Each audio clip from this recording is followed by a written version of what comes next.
What's a good word, Josh? Your boy DKB here. So, ex-NFL GM Michael Lombardi, he has some interesting comments and a perspective I don't think we have talked about enough when it comes to the New York Jets.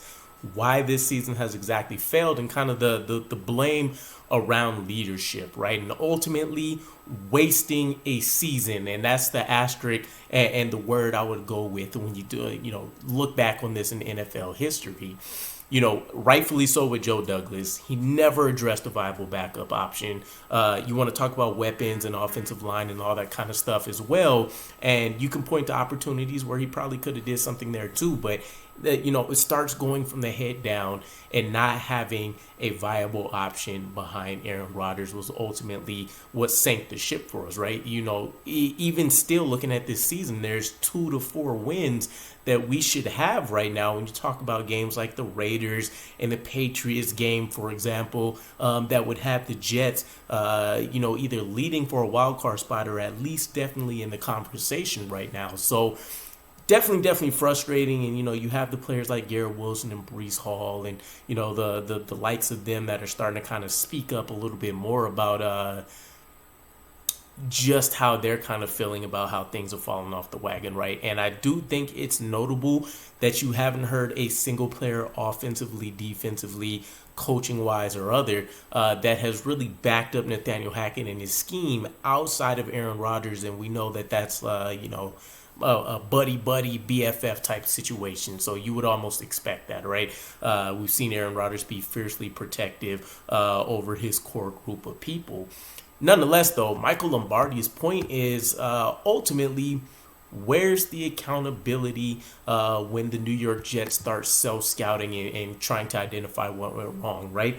Because all of your fans can tell you, your players in the building, even the haters of the Jets that are only briefly looking at us from afar, everyone can tell you that we did a piss poor job of being able to adapt to the NFL game, especially when injuries are occurring and you have options that's out there. It's not like, we took a look and surveyed the land and we said, we just don't really love any of the quarterbacks that are out there and what their history looks like, et cetera, et cetera.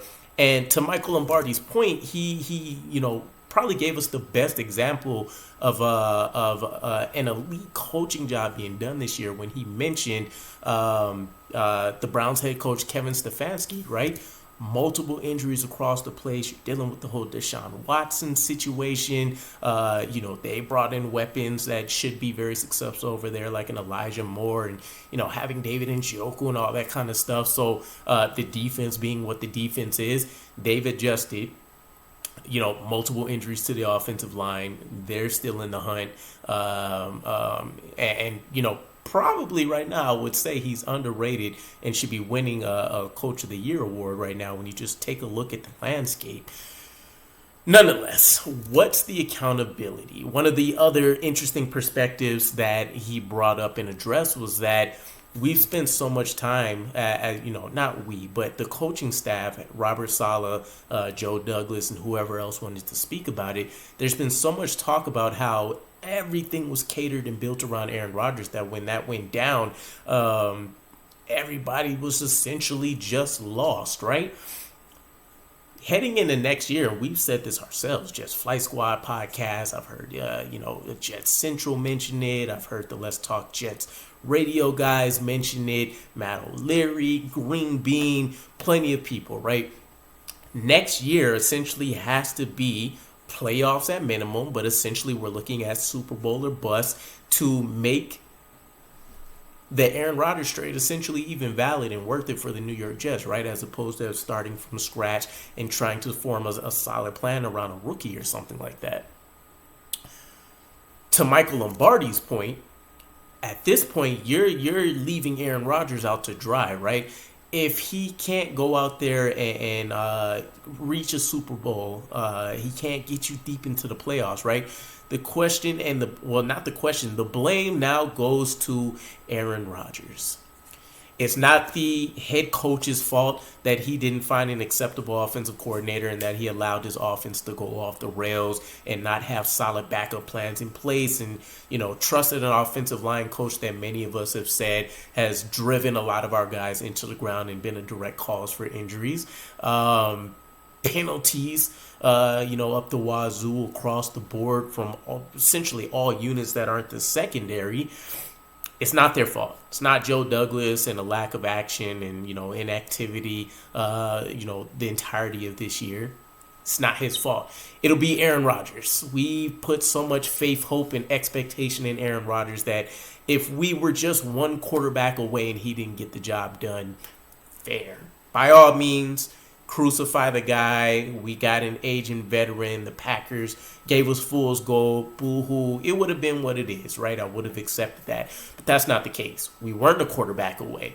We were 2 to 3 tackles away. We were, Joe Tippmann looks good on paper now, but we were a strong backup guard away, right? Just to make sure that the offensive line had acceptable assets there. We were an acceptable number 2 wide receiver away, giving, Lazard a $44 million contract to not even reach 300 yards, to not even be able to score. I don't think he has more than 2 touchdowns in the season.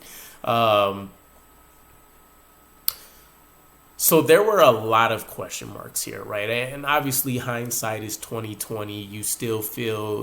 I would still feel like if Aaron Rodgers was leading the way for the majority of this season, things would have never gotten this bad. But ultimately, this is what we have. And this is why, one of the primary reasons why I was saying earlier that I would flip this whole coaching staff, right? There's a few guys, the Tony Odoms, the Marquand Manuels and stuff that I love, the Mike Rudenbergs, etc. But for the most part, I'm trying to dump this coaching staff because what's the plan for the future? What does life after Aaron Rodgers looks like? If he gets hurt again, what happens when we're sitting here holding our breath again and we see week after week after week after week go and we've made no plans to address the quarterback position?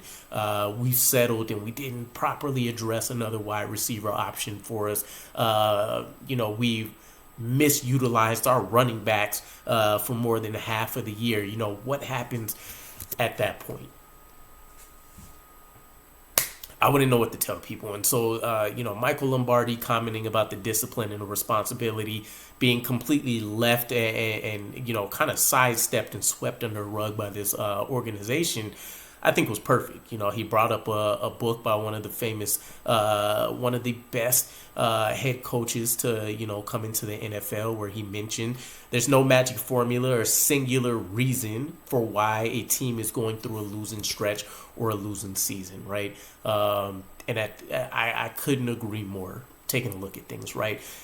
I personally, and again, I'm not a guru, right? I'm not a historical NFL buff and all this kind of stuff, but I can't point to one single team at any point in these last 10 years where I can say this is one specific player, this is one specific problem, one specific unit that has caused failures in terms of, again, losing on consecutive years or for a stretch, whether that's multiple years or just weeks, etc., etc.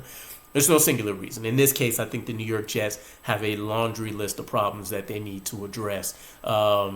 Aaron Rodgers is going to be the least of them, right? We expect him to come back. I think we all expect for him to still look great. There wouldn't have been a reason why we were excited to hear him say that he wants to stay for 2 years if we thought otherwise. But I don't know.